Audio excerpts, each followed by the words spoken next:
So the new mayor of Toronto is trying to make a name for herself and making a big splash by, oh my god, trying to stop these rich billionaires and millionaires from all over the world coming into Toronto, buying all these properties up and just leaving them empty, causing a housing crisis for the citizens, changing the vacant home tax from 1% to 3%. She's trying to fix the housing crisis, mainly from China and Saudi Arabia are buying real estate here for stability. Now, this is what I've always said on this channel over and over again, is that these rich people don't give a shit about this extra tax. And by the way, 3%, give me a break. The lower you buy it and the higher you sell it, the more money you make. So how this works is that it's a 3% tax every year on the appraised value, which we know, by the way, the appraised value of Canadian real estate is always far, far less than the actual value. But let's say somebody bought $1 million property somewhere on the outskirts of Toronto and that the appraised value actually was $1 million, which is not. The city appraised value is usually like $400,000 if it's $1 million property. But let's just say it's $1 million. Let's play devil's advocate for the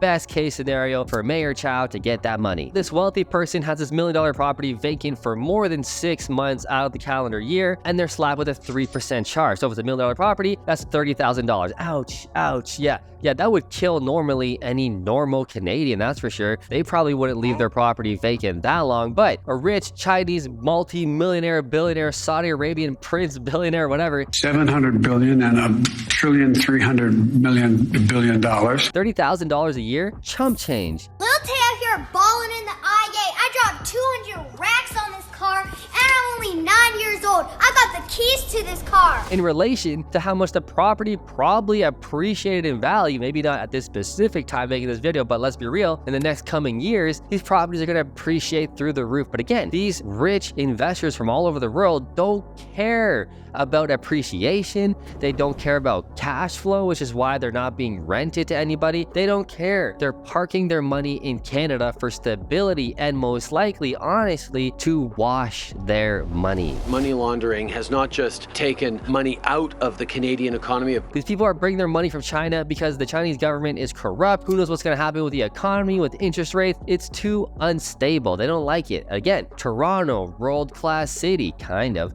but it's in nice, safe, liberal Canada. So plop it in Toronto and leave it for 10 years, 20 years, 30 years. That's the level that these people are playing at, especially the Chinese, man. They think life is like a chess game, long term. They think in generations and they think in decades. Whereas us in Canada and America, we think about life. What are we doing on Friday, guy? Are we gonna get drunk on Friday or what? The Chinese don't work like that. They're sophisticated. They're smart. They're savvy. They don't care about a 3% tax. Who cares? Chump change. So all this is really gonna do is optics. It's just gonna help Mayor Chow for optics. Is it gonna stop foreign investors buying condos in Toronto or buying single detached homes in Toronto and leaving them empty? Absolutely fucking not. They don't give a shit. They don't care. The housing crisis continues. Who cares, baby? And I'll be blunt as well. Housing isn't a primary federal responsibility. Trust me, it doesn't end here with taxes. It gets even dumber, as you'll soon find out. The next thing Toronto wants to tax is Airbnbs. Oh my God, does Canada and Toronto specifically hate Airbnbs because it's taking homes away from hard-working Canadians who could really use a rental. Rental properties are so scarce, supply is down,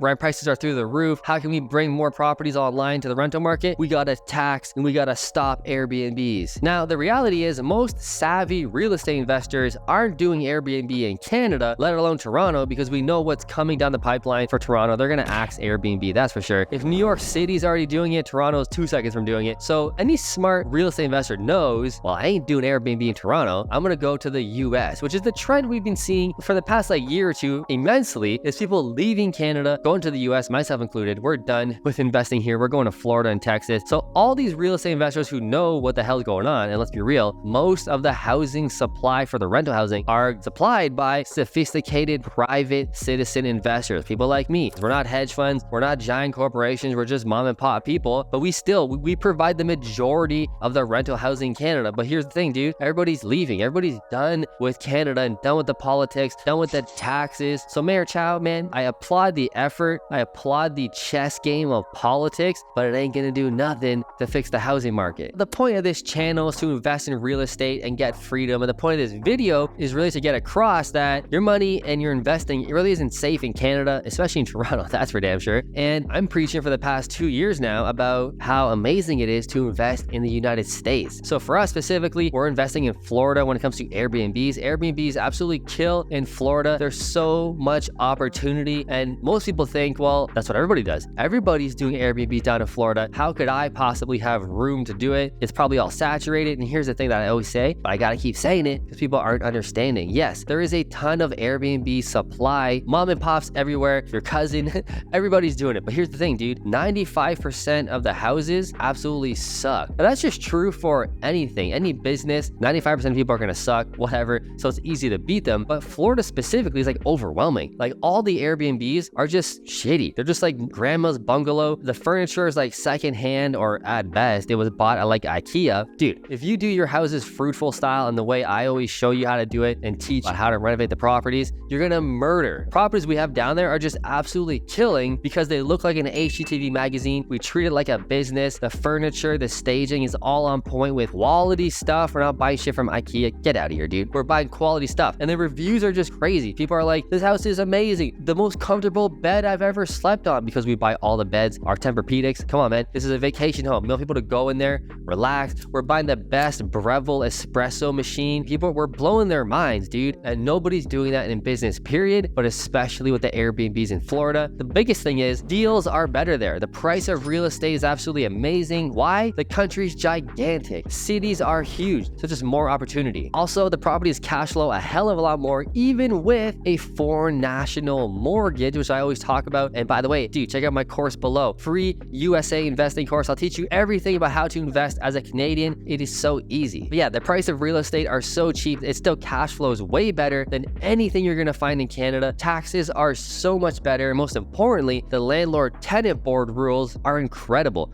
That's called motherfucking bars, nigga! Florida, if you do take the road of doing a long-term rental, which is totally viable, these more red states obviously do better. Obviously, they're run by conservatives. If a tenant doesn't pay rent, they're out of there. Okay, there's no Ontario crap of like appealing, putting a dispute. Oh, my dog died. I'm gonna stay here for 9 months, 10 months, 12 months, 14 months. You can't evict me. Are you kidding me? In these red states, it's like 30 days. You're out of there. You're out of there, dude. Tell them to bring me my money.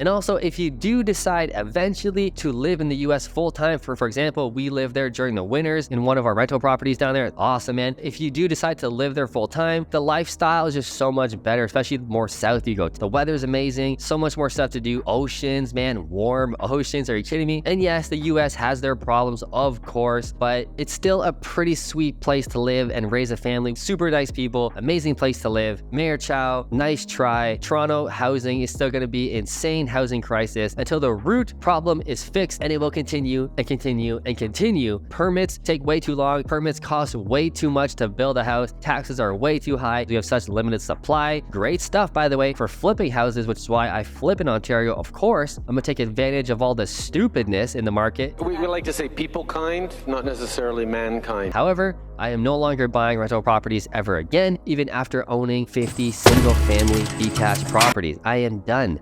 I'm going to the US. Maybe you should too. So if you're looking to invest in the US, check out my course like I said below, how to invest in the US. Totally free, dude, for real, free. I'm gonna give you everything, show you exactly how to invest.